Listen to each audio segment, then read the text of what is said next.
ಒಂದಾನೊಂದು ಕಾಲದಲ್ಲಿ ಗಣೇಶನು ಕೈಲಾಸ ಪರ್ವತದಲ್ಲಿ ವಾಸಿಸುತ್ತಿದ್ದನು.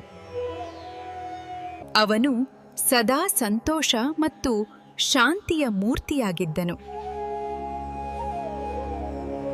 ಒಂದು ದಿನ ಗಣೇಶನು ದೀರ್ಘ ಯಾತ್ರೆಯಿಂದ ಮನೆಗೆ ಮರಳುತ್ತಿದ್ದನು.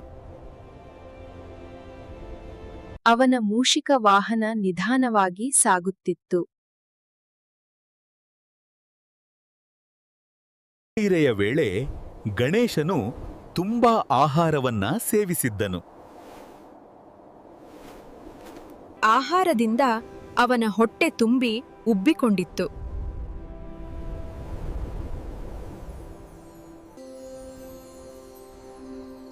ರಾತ್ರಿ ಸಮಯದಲ್ಲಿ ಗಣೇಶನು ಕಾಡಿನ ಮಾರ್ಗದಲ್ಲಿ ಸಾಗುತ್ತಿದ್ದನು. ಅಚಾನಕ್ ಒಂದು ಸರ್ಪವು ರಸ್ತೆಯನ್ನು ದಾಟಿತು. ಮೂಷಿಕ ಸರ್ಪವನ್ನು ನೋಡಿ ಭಯದಿಂದ ನಿಂತಿತು. ಆ ಅಚಾನಕ್ ನಿಲ್ಲುವಿಕೆಯಿಂದ ಗಣೇಶನು ನೆಲಕ್ಕೆ ಬಿದ್ದನು. ಬಿದ್ದ ತಕ್ಷಣ ಗಣೇಶನ ಹೊಟ್ಟೆ ಸಿಡಿಯುವಂತೆ ಕಾಣಿಸಿತು.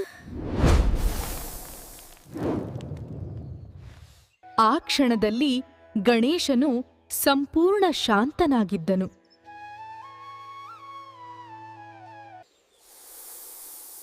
ಅವನು ಭಯಪಡದೆ ತಕ್ಷಣ ಒಂದು ನಿರ್ಧಾರ ಕೈಗೊಂಡನು.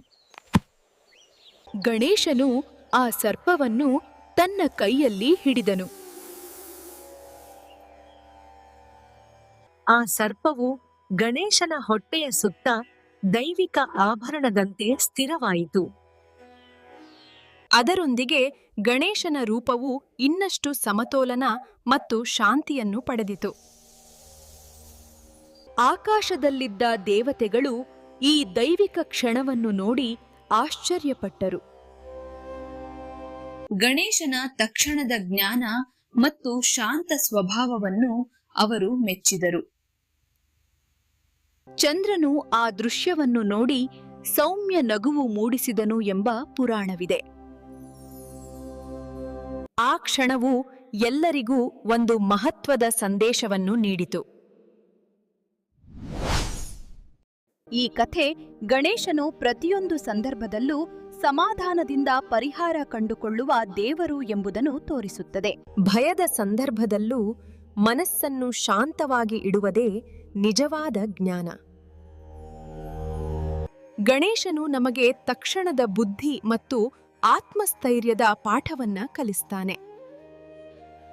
ಪ್ರತಿ ಅಡಚಣೆಯಲ್ಲೂ ಶಾಂತಿಯ ಪರಿಹಾರ ಅಡಗಿದೆ ಎಂಬುದು ಈ ಕಥೆಯ ಸಂದೇಶ. ಗಣೇಶನ ದೈವಿಕ ಕೃಪೆಯಿಂದ ನಮ್ಮ ಜೀವನದಲ್ಲಿ ಜ್ಞಾನ ಮತ್ತು ಶಾಂತಿ ಬೆಳೆಯಲಿ.